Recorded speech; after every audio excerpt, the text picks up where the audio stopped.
اعوذ باللہ من الشیطان الرجیم بسم اللہ الرحمن الرحیم السلام علیکم ورحمۃ اللہ وبرکاتہ۔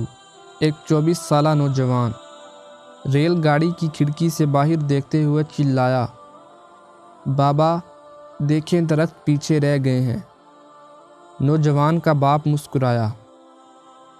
قریب ہی بیٹھے ایک نوجوان جوڑے نے 24 سالہ نوجوان کی بچگانہ حرکت کو رحم بھری نظروں سے دیکھا۔ اچانک وہ نوجوان دوبارہ چلایا، بابا دیکھیں بادل ہمارے ساتھ بھاگ رہے ہیں۔ پاس بیٹھے جوڑے سے رہا نہ گیا۔ انہوں نے نوجوان کے باپ سے کہا، آپ اپنے بیٹے کو کسی اچھے ڈاکٹر کو کیوں نہیں دکھاتے؟ وہ بزرگ مسکرائے اور بولے، میں نے اسے اچھے ڈاکٹر کو دکھایا ہے اور ہم ابھی ہسپتال ہی سے آ رہے ہیں۔ میرا بیٹا بچپن سے اندھا تھا، آج ہی اسے آنکھوں کی بینائی نصیب ہوئی ہے۔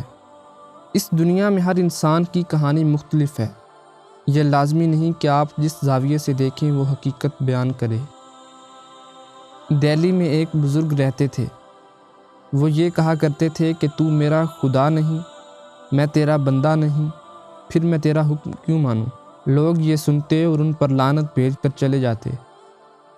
ایک دن ایک شخص نے ہمت کر کے ان سے پوچھا کہ حضرت یہ آپ کیا فرماتے ہیں؟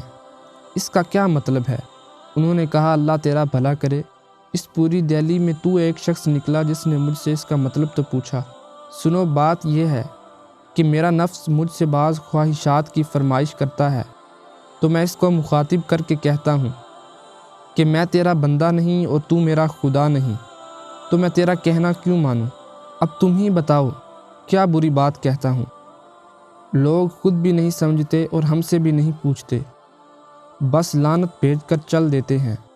لہٰذا کسی کو اچھی طرح جانے بغیر اس پر اعتراض نہ کریں۔